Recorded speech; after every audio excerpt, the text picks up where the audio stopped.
দেখুন, ক বর্ণটি সুন্দর করে লেখার জন্য প্রথমে আমরা এই দাগের পর দিয়ে ঠিক এইভাবে পূর্ণমাত্রা দিয়ে নিব। লক্ষ্য করুন, ঠিক এইভাবে পূর্ণমাত্রা দেওয়ার পরে আমরা এই মাত্রার ঠিক মাঝখানের দিকে এই যে আমি একটা বিন্দু দিচ্ছি, এই জায়গা থেকে আমরা এখন শুরু করব। এখান থেকে বাম দিকে এই পর্যন্ত আসার পরে একটু বাঁকা করে ঘুরিয়ে নিচের দাগ ছুঁয়ে নিচ থেকে সোজা উপরের দাগে মিশিয়ে দিব।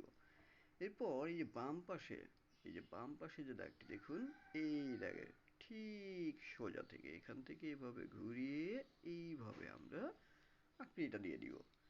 লেখা হয়ে গেল ক। এইবারে আমরা খ বর্ণটা দেখব। ভালো করে লক্ষ্য করুন। খ বর্ণটি লেখার জন্য প্রথমে আমরা এই দাগ ছুঁয়ে এখানে ছোট করে একটা গোল করব। এরপর নিচের দিক থেকে এভাবে ঘুরিয়ে আবার উপরের দাগ ছুঁয়ে এইভাবে এই পর্যন্ত আসার পরে এখান থেকে একটু বাঁকা করে এভাবে নিচের দাগ ছুঁয়ে নিচ থেকে আমরা সোজা এই দাগের একটু উপরে উঠিয়ে দিব। এই দাগের একটু উপরে ওঠানোর পরে ঠিক এই দাগের পরে আমরা অর্ধমাত্রা দিয়ে দিব।